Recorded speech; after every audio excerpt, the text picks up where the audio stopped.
Hey everyone, welcome back to Tech Savvy. If your YouTube sound is not working on your Android device, don't worry. In this video, I'm going to show you some quick and easy fixes to get your sound working again. So let's dive right in. First, simply open up the settings of your phone.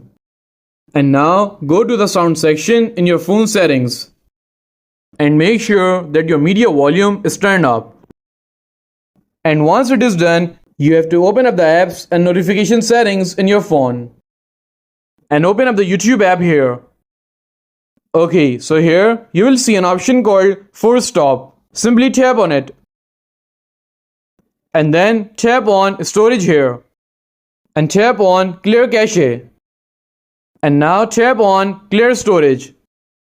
And that's it. One of these fixes should get your YouTube sound working again on your Android device. If you found this video helpful, please give it a thumbs up and don't forget to subscribe to Tech Savvy for more helpful content.